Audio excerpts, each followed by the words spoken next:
Hello beautiful babes, my name is Mina. Welcome to my channel Mina Reads, and today we're going to be doing a little reading wrap up. I'm going to tell you about all the books that I read in February and March. There were 15 of them. Alright, so taking us way back to the faraway time of February 2025, I read The Kiss Countdown by Etta Easton, and this is a relatively new author on the scene. I believe that The Kiss Countdown was her debut, and I gave this book 3 stars. This is a contemporary romance about this woman who she ends up meeting this guy sort of randomly in a coffee shop, and they sort of have some banter, some back and forth, and she ends up running into her ex. And so our main character Amory, like, she's trying to attempt to seem like she's over her ex, and then when her ex kind of approaches her with his new girl on his arm, she enlists the help of Vince to be her fake boyfriend to get her through this like awkward encounter with her ex. And they just decide to keep the facade going, and so she ends up going to like this family weekend with Vince, and pretending that she is his long-term girlfriend so that his family will kind of get off his back. And the one like sort of interesting thing about this book is that Vincent is an astronaut, and so he does have a big mission coming up where he will be going like to the moon or something, and his family is kind of really against his career path. They just think it's so dangerous, and they hate the idea of him being sort of away. So they're on his back to like start a family and find a girl in the hopes that it will kind of convince him to pick a new career path so that he can stay safe and be there for his family. And so in the midst of him and Amory pretending to be in this like fake relationship, of course real feelings blossom. And I gave this book 3 stars. Like I said, it just didn't really like rock my socks. I think it was cute, but it was missing sort of like this special secret sauce that really makes a romance memorable. And I just felt like for the most part, Amory and Vincent, they seemed a little bit immature, and their connection, it was just lacking a little bit of something for me. But it wasn't like I disliked it, but I didn't love it. So then I read When I Think of You by Maya Ariel, and this book is a very melodramatic contemporary romance about these 2 characters who were college sweethearts, and they end up meeting once more on the set of a movie production. So we have our 2 characters, Kalia and Danny, and like I said, they were lovers in college, and their college relationship sort of crashed and burned in a pretty epic way, and they haven't seen each other since. And then Kalia sort of ends up getting the opportunity to reconnect with Danny, who is this like super famous director, and he's working on a new movie, and so he asked Kalia to be his production assistant. And so this is about him and Kalia reconnecting. The only problem is that Danny is in a relationship, and his girlfriend is also like a producer on his new film. So there's a lot of like mess and drama involved in this romance, and I can definitely see other people not loving this romance because it is very messy and very melodramatic, and in some ways I would consider Danny to be a bit of an emotional terrorist.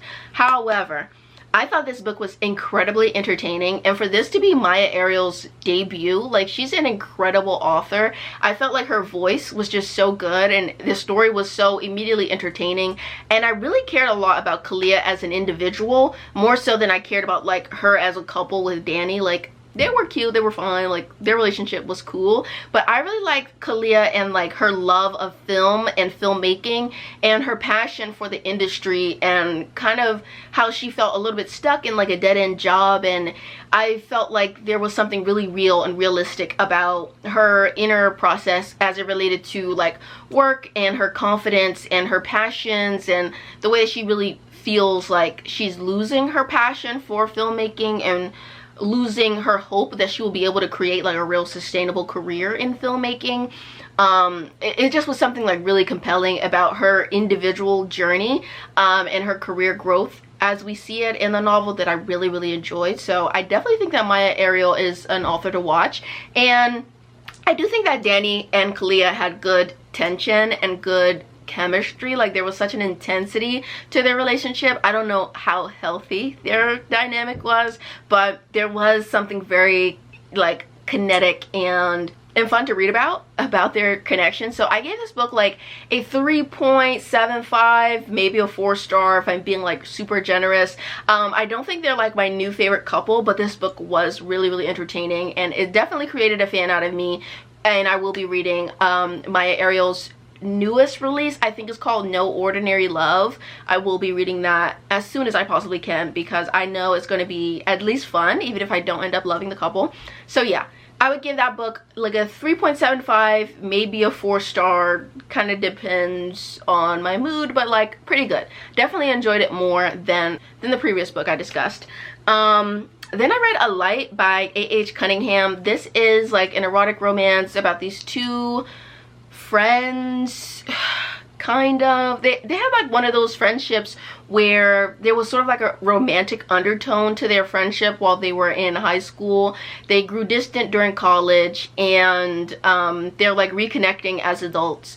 And this book, I did not like it. The thing I like the most about the book is the cover. It's like very pretty and colorful, and I like the illustration on it.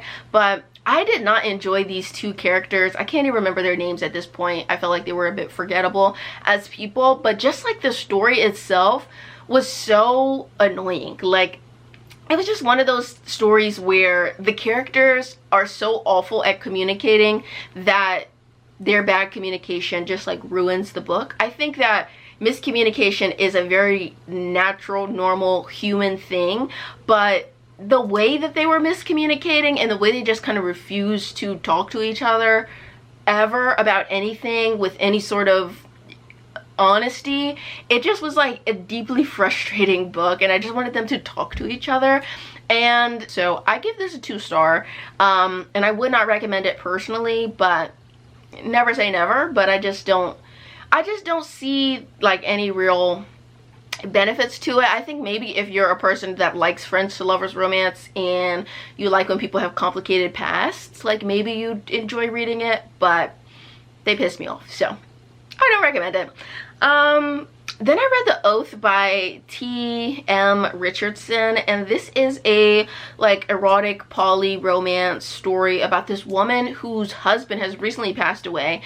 He had like a long-term battle with cancer, and he passed away, and he sort of makes this like pact with his best friends that once he dies, they're going to take care of his wife, and he means that in every way possible. So essentially, once he passes away and some time has passed and they allow the wife some space for grieving, they sort of swoop in as her knights in shining armor to be like substitute husbands in a way. So she ends up gaining 3 boyfriends after losing her one husband.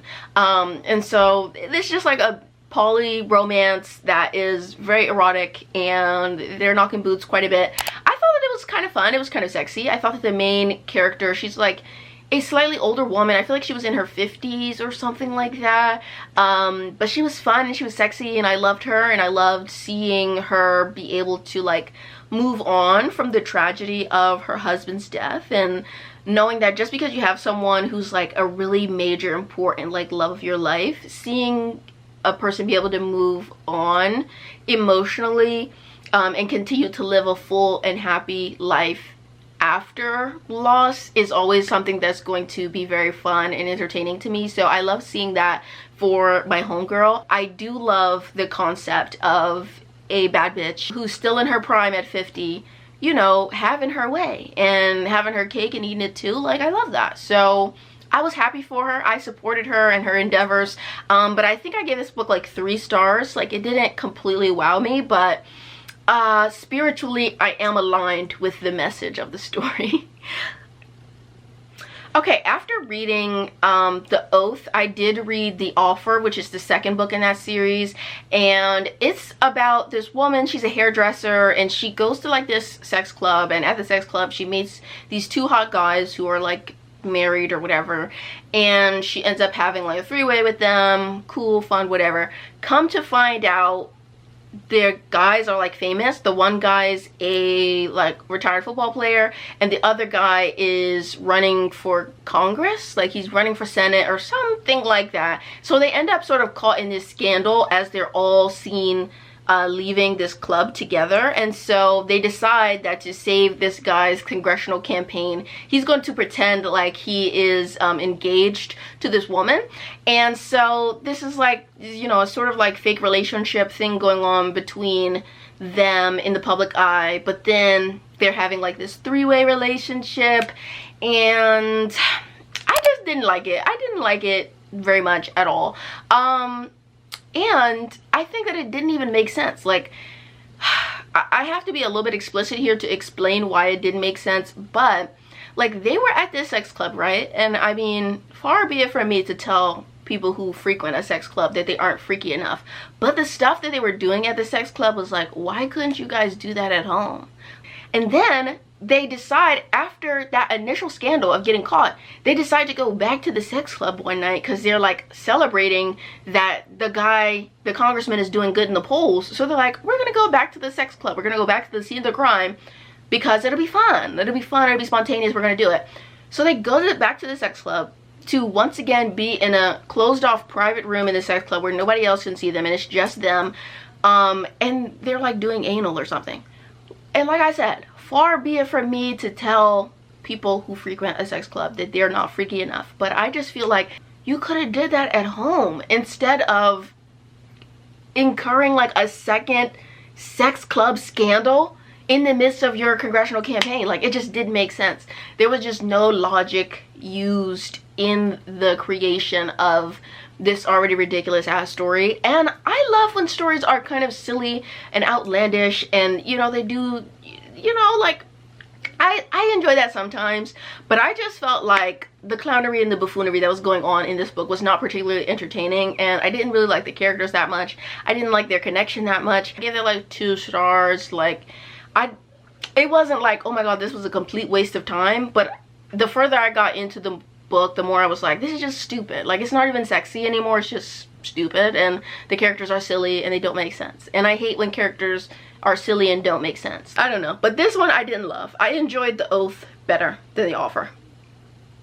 So then I read Mickey Chambers Shakes It Up, and this book is by Karish Reed.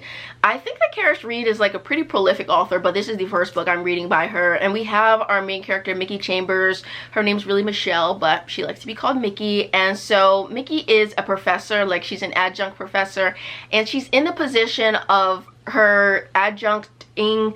She doesn't have enough classes to be able to afford her medication, and she has hypothyroidism, I believe, so she needs to be on like certain medication to regulate her chronic condition.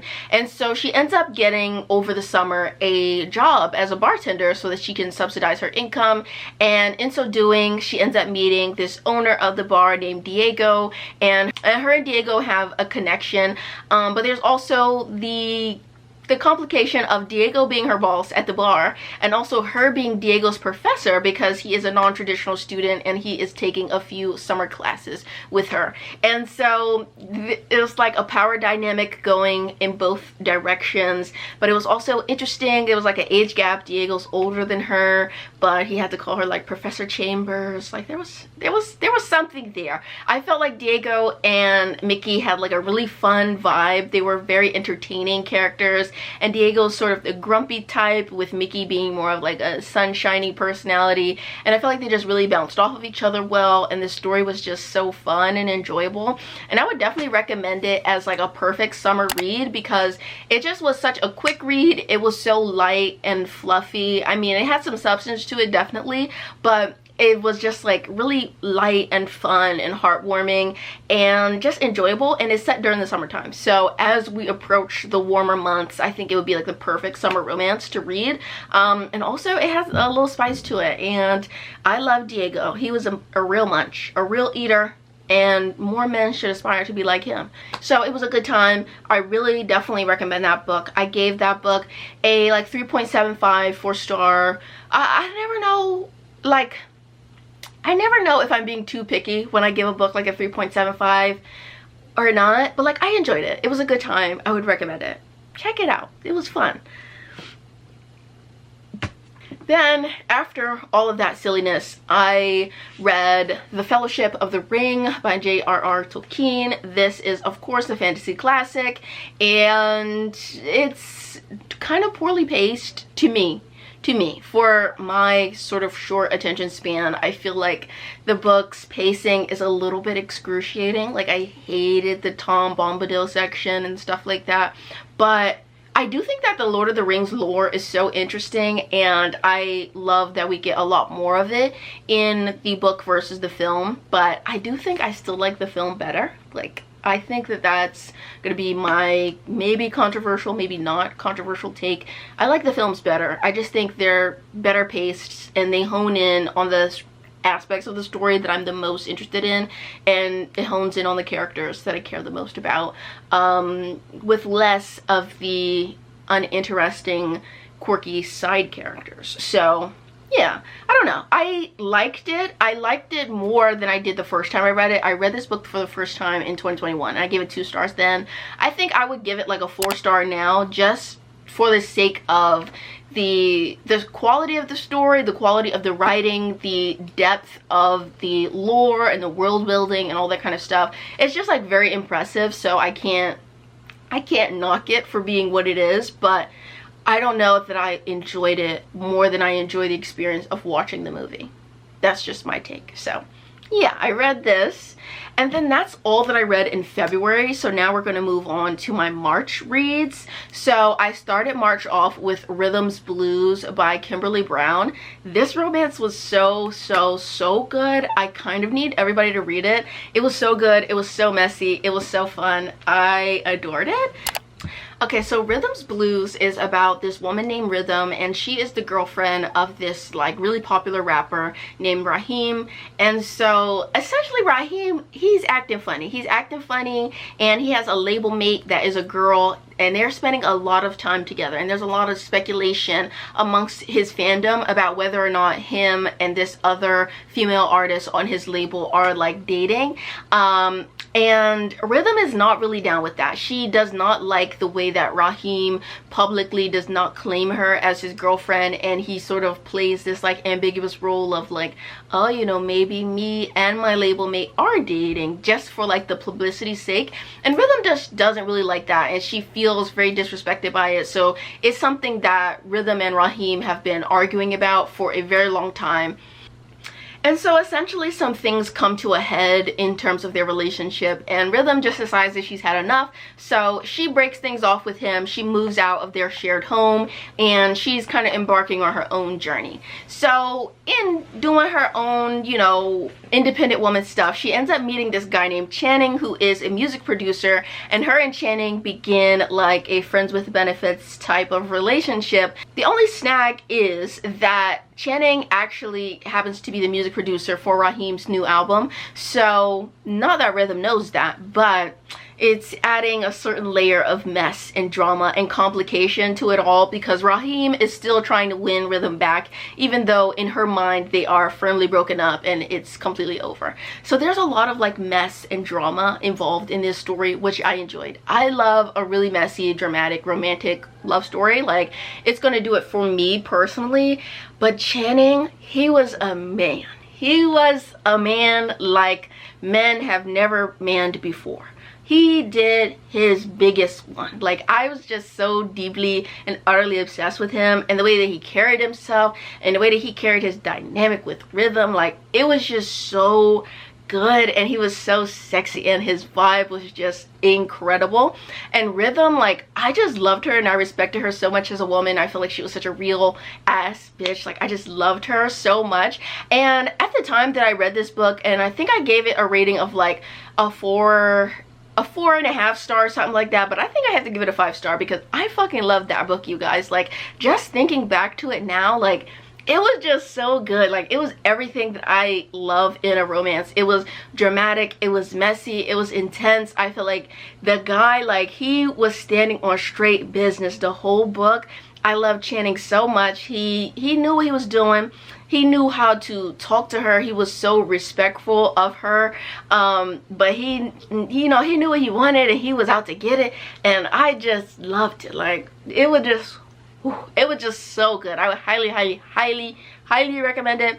It was so fire, you guys. Like, it was such a great way to start my reading month in March, and I just loved it so much, man. Like, it was too good. It was too good. It was too yummy, and it was so sexy. Oh my god, don't even get me started. I really need to buy myself a physical copy of that because I read that on Kindle. Girl, it was too good. It was too good. Definitely need to give that a chance. If you take any recommendations away from this video, read that one. That was some good ass shit. It was so good. Alright, so after that, I decided to sort of switch gears, and I wanted to read something a little bit, you know, more on like the serious and literary side. And one of my reading goals for the year has been to read like more classic literature. So I have been reading from William Burroughs, an accomplished and acclaimed literary figure from the Beat generation of authors, you know, other authors like Jack Kerouac and people like him. And so Burroughs is more so known for his book Naked Lunch, but I decided to read Queer because I had recently seen and really enjoyed the film starring Daniel Craig, and so I read Queer. I cannot say that I liked Queer anywhere near as much as I enjoyed the film. I think that the character of Will Lee, like, Lee is just such a gross, perverted, racist lech of a person, and I do sometimes enjoy characters who are not good people and who transgress certain boundaries of, you know, like goodness and morality. I think that those things can be interesting to read about, but I just feel like Lee was just such an insufferably disgusting person that reading about him just was like so tiring. So I ended my reading experience just like exhausted and so relieved for the reading experience to be over, even though it wasn't that long of a book. And that's the only reason I actually finished it, because it's only, I think it's under 200 pages. Like, it wasn't too long, but he just was insufferable. Ugh. It was just very, very nasty. So I decided, like, it's time for me to focus in on something a little bit unserious again, because clearly I'm not, you know, I'm not grown enough, I'm not sophisticated enough for this serious literature. So I decided to put all that down, and I picked up another romance. This time it was a monster romance, and so I read Lessons with the Moth Man by Catherine Moon. This is the third book in the Monster Smash Agency series. Yes, very serious literature. And you may be laughing and you may think I'm being ironic, but I do think that Catherine Moon is actually one of the most interesting romance writers potentially of all time. I think her ability to write monster romance with the level of like detailed depth and emotional intensity that she does, even though at its core it's just erotica, like, she's a genius, quite literally a genius. Her insight into like human psychology and the psychology of falling in love with someone is just like, it's just something about her mind and the way that it works and the way that she writes her romances that just does it for me every single time. So I loved Lessons with the Moth Man. It's a very interesting book about a woman named Victoria who is a PhD student, and she is studying, rather than studying human sexuality, she is studying monster sexuality and how it compares to human sexuality and human sexual behaviors that are, you know, commonly known and understood to be normal. And her line of like psychological research was super duper interesting. And so this guy, this Mothman named Elias, he ends up being her research assistant, and as they're conducting this research and interviews with various monsters about their sexual habits and behaviors and thought patterns about sex and sexual relationships, they end up creating like this very intellectual, like, sexual bond. I don't know how exactly to describe it without you reading the book, but the way that they approach sex and sexual encounters and their romantic relationship is like very intellectualized, and they overthink it to such an intense capacity, but it was so perfect for who they both were as individuals, and I loved the book so much, and it was just so interesting in so many different ways. So loved it. I gave that book 4 stars. I would definitely recommend it if you are a monster romance enjoyer. It was good. So speaking of paranormal romance, I did also read Fangs Volume 3. This is a like gay vampire manga that is essentially about this character named N who gets turned into a vampire, and this is about N and his vampire mentor Ichi being in love and like navigating their immortality together and seeing how other vampires navigate their immortality and their loneliness and how they seek companionship and all that kind of stuff. I did not love this volume as much as I enjoyed the two previous volumes, but it was still like an interesting story. The art style is still really fun. I gave this one 3 stars. It was interesting, it was fun, but it wasn't like very compelling, especially since volume 2 ends on like a really huge cliffhanger, and I just feel like this was sort of a letdown from where the cliffhanger, you know, kind of made the story seem like it was going, and it just like resolved the cliffhanger in the most boring and uninteresting way possible. And I feel like for me to have been waiting 2 years for this book to come out and get translated and published and all that, like, it just didn't feel like it was worth the wait. So it was a disappointment for me, but it wasn't horrible. So yeah. Alright, so then I got back into like the human romances, and I read Between Friends and Lovers by Shirlene Obabi. Maybe, possibly. I really don't think I'm saying her last name right. I've said it about a million different ways over the past few months on my channel, and I don't think I've said it right a single time. I tried, and I even listened to the audiobook and the way that they pronounced it, but it just like refuses to stick in my mind. I need to see somebody like spell it out phonetically. Maybe that would help me. I don't know. But this book was really good, you guys. This is a, what do you call it? This is a love triangle story, which you guys know that I'm usually against a love triangle. I'm like, why have a love triangle when they could just all be in a relationship? You know what I'm saying? Like, why not?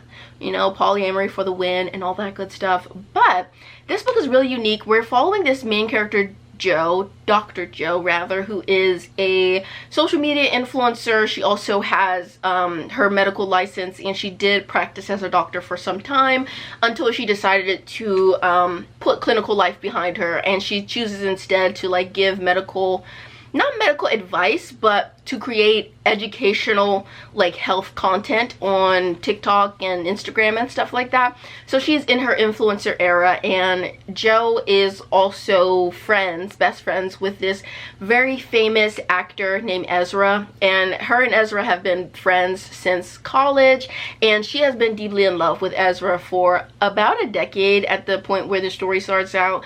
And Ezra has had a string of girlfriends, and he just sort of never chooses her, and she's on her Meredith Grey like pick me, choose me, love me kind of vibe when the story starts out. But after so many years of feeling like she has been rejected by Ezra, she just decides like it's time for me to move on and do something different with my life. And so she ends up meeting this guy named Mal, who is an up-and-coming author, and this story is about like how her and Mal are connecting, and also how she's grappling with her long-standing feelings for her best friend. This book was just so interesting. I felt like Jo was a really complex character, and she deals with some mental health struggles. She deals with depression and anxiety, and I really felt like the way that her mental health was depicted and presented was very compelling, and it felt really relatable. And I just thought that she was such an interesting, complex, like flawed human being that I loved, and I was rooting for her to sort of figure herself out, figure her emotions out, to make like good decisions. And I just felt like it was a very compelling love triangle, because I could see why she would choose Ezra, and I could see why her and Ezra had something even after like years of him kind of fleeing her in a way. I felt like there was like, I could see why she felt so strongly tied to him, and I also could see like the potential in her connection with Mal. And I definitely felt like as the story progressed, I wasn't completely sure like which direction she was going to go in. So the story did definitely have its moments where I was like, I don't know what she's going to choose and who she's going to be with, and it just was like very good and very entertaining throughout. And like I said, Joe, she just was a really interesting protagonist, and I really like Mal as well. He, like I said, is this up-and-coming author who had a recent like New York Times bestseller, and so he's like, you know, very like talked about in the literary scene, but he doesn't know what to do with his newfound fame, and he's a very like anxious, introverted person. And so I like seeing the contrast of like his introversion with Joe's like extrovertedness, and how bold and confident she was in certain areas of her life while also being very self-conscious and not confident in other areas. There was just like a really good contrast in their personalities, and I loved seeing just like the way that the story played out. Like, it was just a very good time. So I gave this book 4 stars. I would definitely recommend it, and I will probably read more by this author in the future. Like, it was definitely a good time, and this was one of my 25 books to read in 2025, so I finally made some progress on that list, so we love that for me. But yeah, this was a hit, so I'm glad I read it, and I would definitely recommend it to you guys. Another hit read was This Could Be Us by Kennedy Ryan. This book was so good, and it starts out in like the craziest way possible. Okay, so we're following these two main characters, Judah and Soledad. Mostly Soledad, but Judah is the love interest. I loved him. Anyway, Soledad is at the start of this story, she is married, and we see her and her husband's relationship is really not ideal, and they have this like really crazy fight in the beginning of the book. I'm not gonna like completely spoil it for you because it is such like a jaw-dropping moment, like the stuff that he says to her in it, so I will leave that for you. But Soledad is not a single mom, but she's a stay-at-home mom, and she is, you know, feeling like she's put so much of herself in her life and her identity into being a stay-at-home mother and into being a supportive wife, and she feels like as her relationship deteriorates, she feels like she's losing a lot of her her independence and her identity and things like that. And so this book, we see that once her relationship with her husband dissolves, how she is finding herself and reconnecting to her identity, to her passions, and how she's building a life and a career for herself and for her children. And this book also features Judah Cross, who is I want to say he's a single father, because he is, but he's kind of not. Like, him and his ex-wife are co-parenting their 2 twin sons, Aaron and Adam. And Aaron and Adam are autistic, and they have a lot of support needs, and so we see Judah, like, you know, being a supportive father and doing everything that he can to give Aaron and Adam the kind of support that they need as they're growing up. They're both teenagers, and so we see like both Soledad as a parent and Judah as a parent, and how they're both like navigating their family life as well as feeling a lot of pressure to be like these perfect parents, and how that pressure has led to them neglecting some of themselves, some of their identity, some of their you know, that feeling of wanting to go and have something for yourself, something that's solely for you and not just for your family or for your kids or about providing, but it's just about like pleasure and enjoyment. And so I really enjoyed the connection between Soledad and Judah. This is a very slow burn between them, and I just really enjoyed it. And I think Kennedy Ryan is a great writer.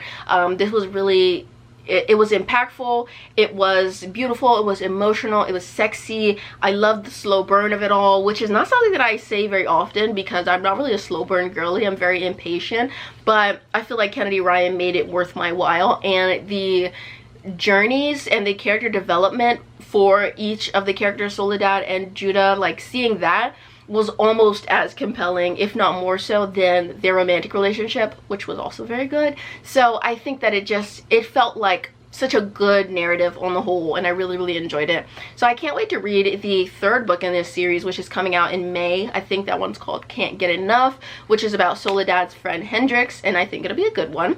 But yeah, I really enjoyed this book. Gave it 4 stars, would highly recommend. It was phenomenal. Alright, so then I read The Golden Raven by Nora Sakovic, and every single time I try to give a summary of what the All for the Game series is about, I feel like I flounder horribly. But the main things that you need to know is that this is like a college sports story, and it's about all of these kids that are involved in a college sports league for a fictional sport called Eggsy. However, this sport and its like inception is kind of a cover for the mafia. So it's a real sport with like real money in it, and colleges are involved in it, so it is like a legitimate sports league, and there are like D1 teams in this sports league, but at the same time, it is like all a very elaborate cover for this like international like mafia yakuza cover-up. And so the story follows several characters whose lives are impacted by the yakuza ties to the sport. And so our main character in this second trilogy, Jean, is so thoroughly broken down because he has been like property of this yakuza group, and they have done horrible things to him. And so he has relocated, and he has his freedom, and he's sort of like learning how to be a person again while he joins a new exi team in California.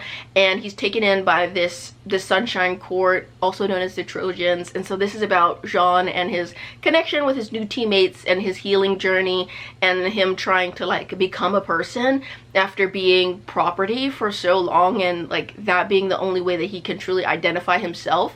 And so the Golden Raven is just like, it's so painful. Like Jean's healing journey is so hard to read because the things that he went through are just terrible. Like it's so insane and god awful, but seeing him navigate that trauma and seeing people love him and take care of him and support him as he grows as a person is just so beautiful also. So it's a very painful but rewarding and heartwarming experience. So I really love The Golden Raven. 5 stars. It was immaculate. I have been reading the All for the Game series since I was in high school. I started it when I was 16 or like 15, I want to say, and it just was, it's so good. It's so good, and I just like, it's just so crazy to me that I've been reading this series for over a decade, and I've been with these characters for over a decade, but I love them so much, and it's hard to recommend because it's such a difficult story to explain, but so good.